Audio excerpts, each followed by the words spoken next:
E você vai falar dentro da sua casa abertamente. Vai falar da sua vida. Sabe como que é fácil falar do Evangelho? Fala da tua vida. Você tem um testemunho para dar? Você era uma pessoa antes e é outra hoje depois em Cristo? Você tinha práticas antes que hoje você não tem mais? Você era antes impaciente, hoje você é uma pessoa mais paciente?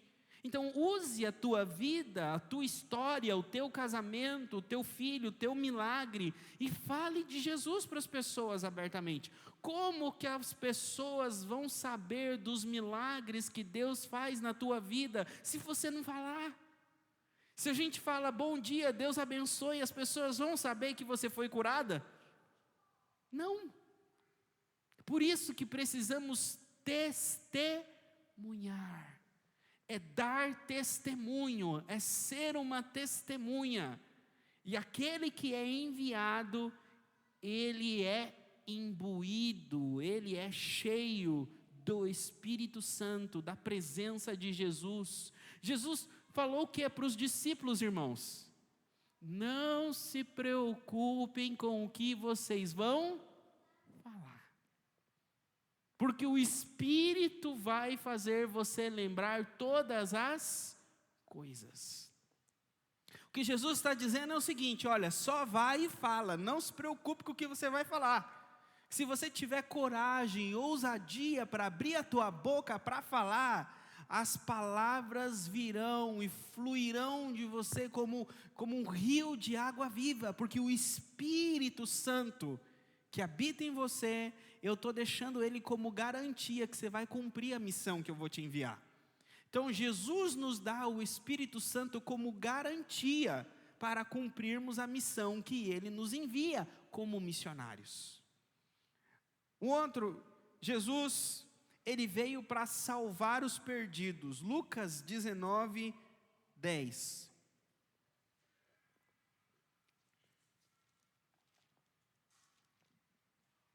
Lucas 19, 10.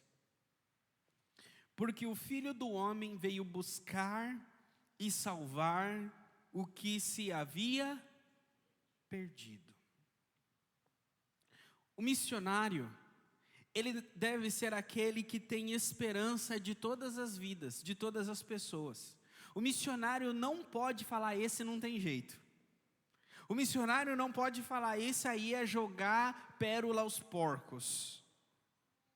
O missionário vai sempre buscar o perdido. Sabe, parece que para Jesus, o missionário, ele vai atrás daqueles que nada são, não parece? Quem que ia começar, ir em um poço, buscar uma mulher que teve 4 maridos? Ou quem ia chamar para ser os apóstolos, pescadores iletrados? O mais letrado, mais conhecido era o bandido que roubava a bolsa, que era Judas e traiu. E aí depois, aquele que vai se tornar o maior líder nada mais é do que o perseguidor e o assassino, o fanático maluco, o Bin Laden, terrorista, não é? Esse é aqueles que Jesus vai pessoalmente conversar e buscar. Aí, nós como missionários, qual é a característica das pessoas que a gente vai? A gente vai nos mais bonitinhos, nos mais cheirosinhos, naqueles que parecem, vamos dizer assim, ser um pouquinho mais civilizados. Não, pastor, eu falo com pessoas civilizadas ali, porque a gente parece que faz uma avaliação que Jesus não faz. A única avaliação que ele pede para os missionários fazer é o seguinte: olha, vá atrás do perdido. Se está perdido, ele serve. Então, quem é? É o que está perdido. Então, Quem é o perdido? Tem o que está um pouco perdido, o meio perdido e o mais perdido. Então a gente começa do qual? Do pouco ou do mais perdido? Do mais perdido. Por quê? Porque o mais perdido é o que vai trazer mais glória. Eu lembro que eu estava lendo um livro de um missionário, e ele estava fazendo missões na África, e ele era alemão. E ele estava pregando numa cidade, e enquanto ele estava indo para o culto, com um pastor que convidou esse missionário para pregar na igreja, ele viu várias luzes, e muita gente, não, lembrei, não foi, essa parte foi depois. Ele pregou na igreja, e ele notou que quase não tinha jovem na igreja. E ele perguntou para o pastor: cadê os jovens dessa cidade? Cadê os jovens dessa igreja? Aí o pastor falou: vem aqui que eu vou te mostrar. Colocou ele num carro e levou ele. E aí ele viu um casarão bem grande com umas luzes. E aí ele parou e mostrou: olha, aí estão os jovens, e era uma discoteca. E o pastor tinha acabado de sair do culto, com a camisa social, falou: vamos entrar. Eu falei assim: mas você está louco? Não, vamos entrar. E entrou. E ele falou que estava lotado de jovem lá dentro, lotado. E aí estavam tudo dançando. E aí enquanto ele estava lá dentro, ele falou assim que o Espírito Santo falou no coração dele para ele pregar o evangelho ali dentro, que era para ele falar com o dono da discoteca. Aí ele chegou e falou assim: cadê o dono da discoteca? Foi atrás do dono da discoteca. E aí o dono da discoteca falou: o que foi? Ele falou assim: não, eu quero pregar o evangelho. Você me dá 5 minutos para mim falar com esses jovens? E o dono da discoteca falou: mas você está maluco, pastor? O lugar de pregar o evangelho é lá na igreja, vai pregar lá na igreja.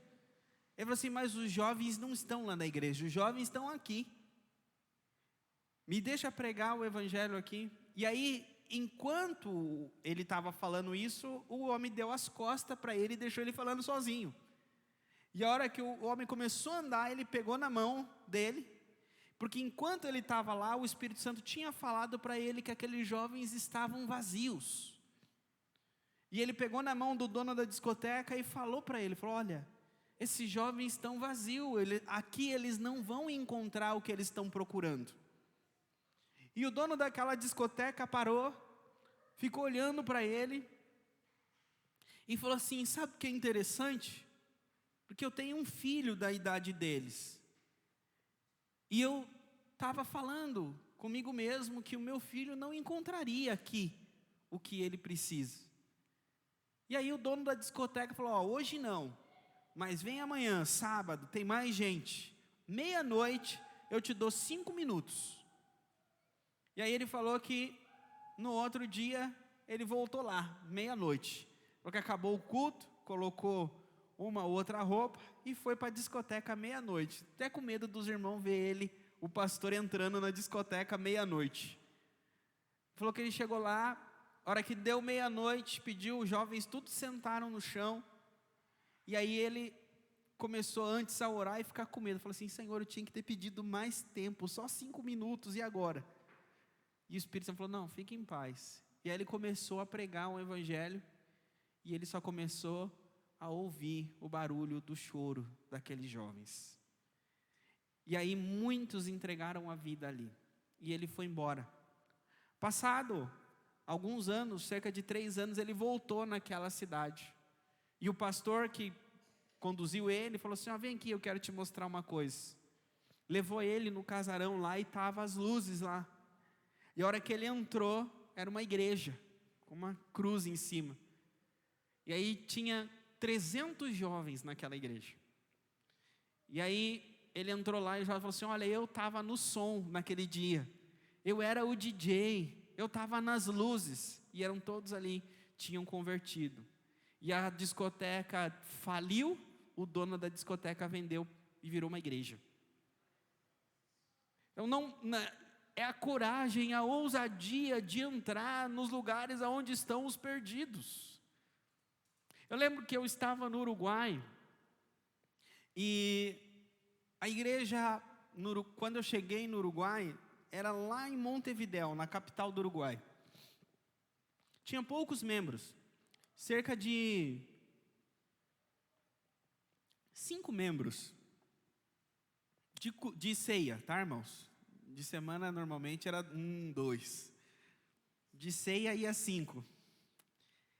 E a gente começou a fazer um trabalho e muitos moradores de rua começaram a ir no culto.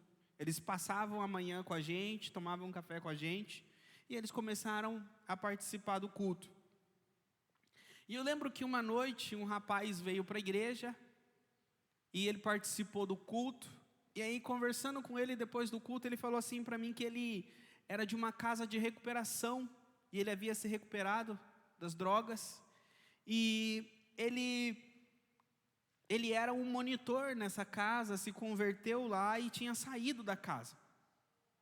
E que ele estava morando no centro ali, num local abandonado com a família dele.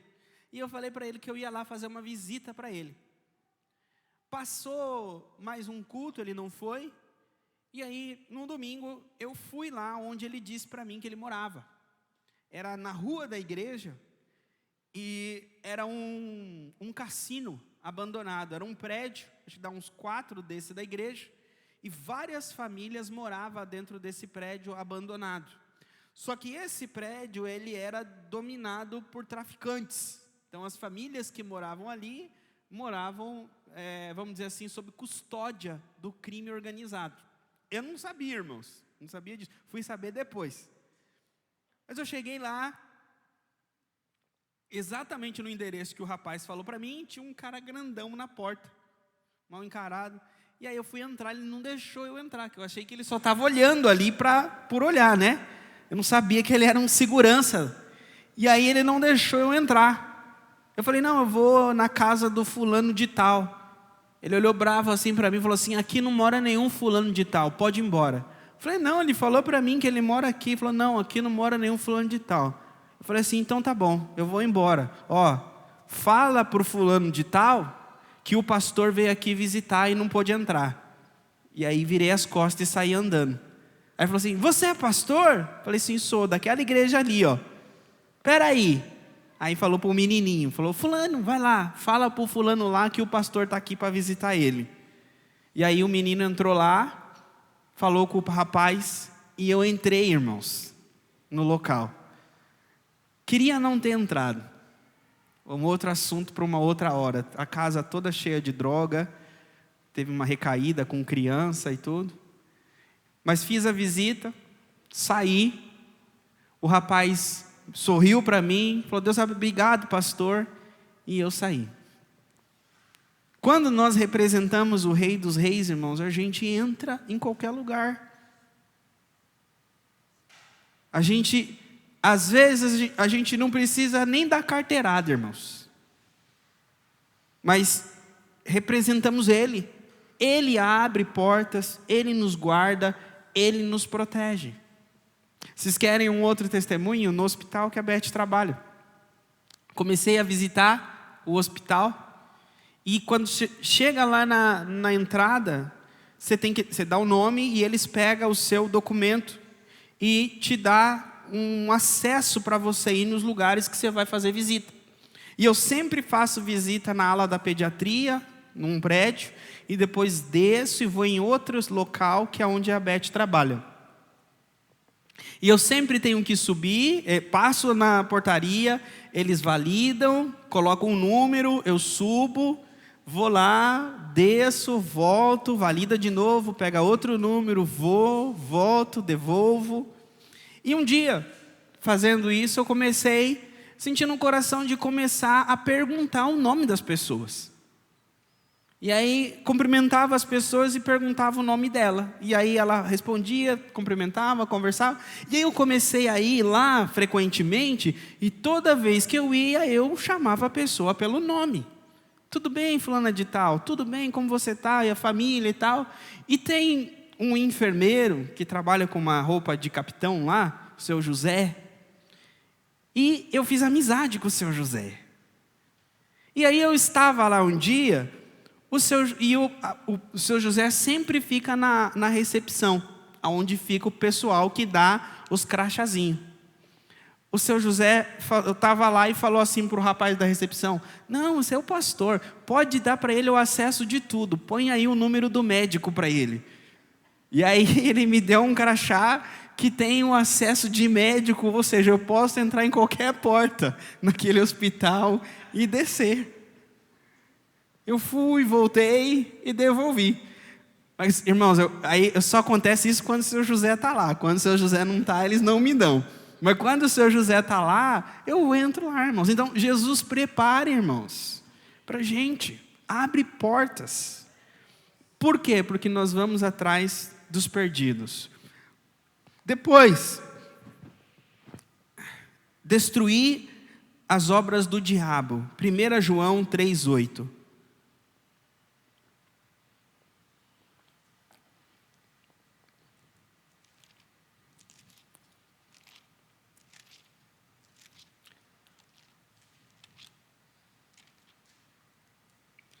João 3,8. Quem pratica o pecado é do diabo, porque o diabo vive pecando desde o princípio. Para isto, o Filho de Deus se manifestou para desfazer as obras do diabo.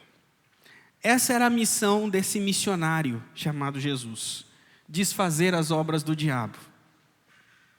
E o missionário que Jesus envia tem a mesma obra. O missionário que Jesus envia não pode ter medo do diabo, irmãos. O missionário que Jesus envia precisa desfazer as obras do diabo. Como que nós desfazemos as obras do diabo? Em oração. Quando nós pedimos para Deus guardar alguém. Imagine só, irmãos. O diabo acordou de manhã. Ele não dorme, mas finge que ele acordou de manhã. E fala assim: hoje eu vou destruir esse. Só que na madrugada você tinha orado para Deus guardar aquelas pessoas. Aí ele foi fazer a obra dele de manhã, deu tudo errado. Aí ele fala: mas o que aconteceu que deu errado? Estava tudo certo, tudo planejado. Fui dormir ontem, estava tudo certinho. O que aconteceu? Você orou e desfez aquilo que ele tinha planejado. Não estou dizendo que é só isso, mas estou dizendo que isso é uma das formas. O que eu quero dizer?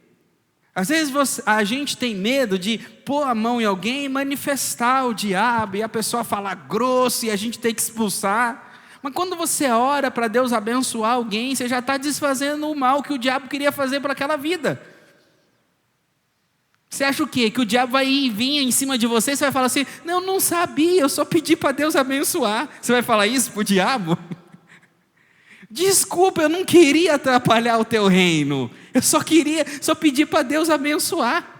Não tem como. Então, se nós oramos pedindo para Deus guardar, proteger, curar, abençoar, mover os ambientes com a glória dele, o diabo está querendo destruir, fazer tudo o contrário. Então, quando nós anunciamos, pregamos, vivemos o evangelho, nós estamos desfazendo a obra do diabo. O diabo, ele é o pai da mentira. Então, quando falamos a verdade, estamos desfazendo a obra do diabo. O diabo é assassino. Quando salvamos uma vida, quando pregamos a favor da vida, contra o aborto, estamos desfazendo a obra do diabo. Por último, Jesus deu a vida como resgate para muitos. Marcos 10:45. E essa também é o nosso chamado como missionário. Agora, a diferença é, Jesus, ele deu a vida como um missionário no sentido de entregar-se a si mesmo, não pensou nele mesmo. E em segunda característica, que Jesus deu a vida de forma substitutiva. Ele foi substituído. Ele morreu no lugar das pessoas. Ele foi pregado na cruz. Ele se fez maldição no lugar delas. Nós não podemos dar a vida como Jesus por outra pessoa, de forma substitutiva. Mas nós podemos dar a nossa vida no sentido de abrir mão da nossa vida. abrir mão dos nossos planos, abrir mão do nosso conforto, abrir mão daquilo que é nosso para o outro, para a vida, para o reino, para a vida de outras pessoas. Então, Jesus, Ele não pensou nele mesmo, mas Ele esvaziou-se a ser servo, e servo Ele foi até a morte. Assim também o missionário deve ser. O missionário deve esvaziar-se de si mesmo. Não pode haver um missionário que ele se acha maior e melhor que outras pessoas. Missionário, Jesus disse que ele deve ser como Jesus, e Jesus lavou os pés dos discípulos. Jesus era Senhor deles, mas amou eles e serviu eles. Assim também nós devemos ser. Devemos amar e servir as pessoas. Eu termino, irmãos, dizendo para vocês, João 20, 21, esses textos eu vou ler rápido para vocês. João 20, 21, Jesus disse que da mesma forma que o Pai me enviou, eu vou enviar vocês. Então, da mesma forma que o Pai enviou Jesus com autoridade, uma mensagem, Ele nos envia, cada um de nós. E qual é a autoridade que Ele nos dá? Em Mateus 28, 18, Ele disse: foi-me dada toda a autoridade nos céus e na terra. Portanto, ide. Olha só. Jesus está dizendo, foi-me dado. É passado, presente ou futuro? Passado. Foi-me dado, já está comigo. Fique em paz, já está comigo. Não estou esperando. Jesus está dizendo, já está comigo. Foi-me dado toda a autoridade. Portanto, ide. Vai sem medo. Não tenha medo. Ide. Ide. Porque eu tenho toda a autoridade. Depois, Ele nos envia pelo Espírito Santo. Atos 13, fala que estavam reunidos em Antioquia, Paulo, Barnabé, e o Espírito Santo disse, separai-me a Paulo e Barnabé para a obra que eu os tenho chamado. O Espírito Santo está dizendo, separa para mim Paulo e Barnabé como missionário que eu vou enviar eles, porque eu tenho uma obra para eles. Eu tenho uma missão para eles. João 14, 12. Jesus vai dizer que nós faríamos obras maiores que Ele fez. Jesus está falando o seguinte, eu fui missionário do meu Pai, e eu fiz as obras do meu Pai. Agora eu vou enviar os meus missionários, e os meus missionários farão obras maiores que eu fiz quando eu era missionário. Por quê? Porque ele está dizendo, porque eu vou para o Pai. Ele está dizendo o seguinte, quando eu for, aquele que me representa virá, o Espírito Santo virá, e Ele virá sobre os meus missionários, e os capacitará, os encherá de poder, e os meus missionários irão em meu nome, e farão obras maiores que eu fiz. João 4, 34, esse eu não memorizei. Jesus disse-lhes, a minha comida é fazer a vontade daquele que me enviou. Como missionários, essa deve ser a nossa comida, fazer a vontade de Jesus. Sabe, lembrei agora, nesse momento, eu estava saindo do hospital, na sexta-feira, eu escutei a Beth falando o seguinte, eu vou fazer meu horário de almoço, vou almoçar, e eu faço a mesma coisa no meu trabalho. É interessante aqui para a gente, a hora do almoço é a hora do almoço. não me peça nada na hora do almoço, não é, irmãos? Eu sou assim. Agora é interessante que Jesus está dizendo o seguinte: a minha hora de almoço é do Pai. É duro, né, irmãos?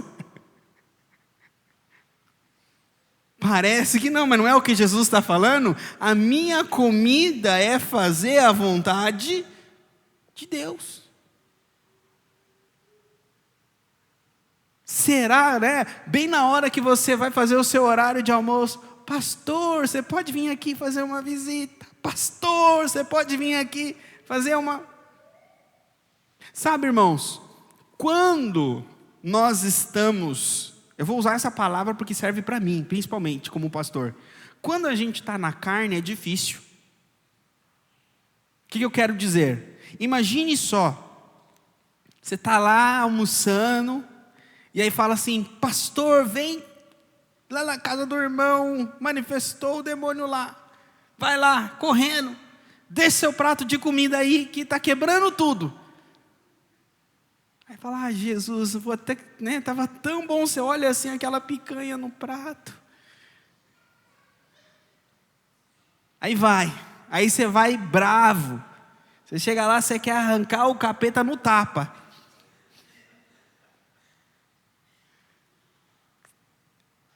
Aí Deus é bom, faz a obra.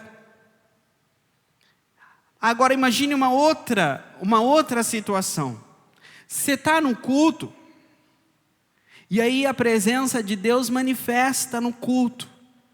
As pessoas começam a chorar, se entregar, e aí começa a chegar gente no culto, e pessoas começam a ser libertas, curadas no meio do culto, pessoas vão manifestando a presença de Deus, e aí no final do culto, 200 pessoas aceitam Jesus. Você sai daquele culto, parece pisando na nuvem. Aquela presença, você chega em casa, aí vem aquele prato de picanha e fala assim, ó. Aí você olha e fala assim, você não quer comer. Você ainda está com a sua alma lá no culto.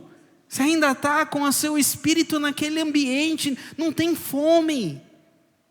Vocês entenderam que quando a gente está cheio, a gente não liga para o prato da picanha. Agora, quando a gente não está, é duro fazer da vontade de Deus a nossa comida e a nossa bebida. O último exemplo que Jesus nos deu é João 17:4.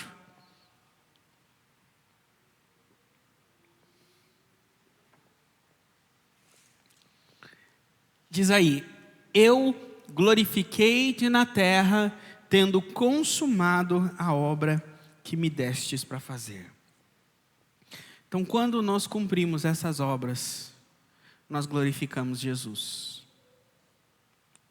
Ou seja, tudo que nós fazemos é para dar glória para o nosso Jesus. Amém? Vamos orar? Senhor, eu quero te agradecer pela tua palavra, Senhor. Quero te agradecer porque o Senhor foi um missionário, exemplo para cada um de nós. Perdoa, Senhor, se eu não estou sendo o missionário que eu deveria ser. Ajuda-me, Senhor, a viver para fazer a tua vontade. Ajuda-me, Senhor, a não fazer as minhas vontades, a vontade da minha carne, mas fazer a tua vontade. Ó Senhor, louvado seja o teu nome. Que esta igreja venha a ser uma igreja missionária, que faz a tua obra, para a glória e honra do nome de Jesus. Amém.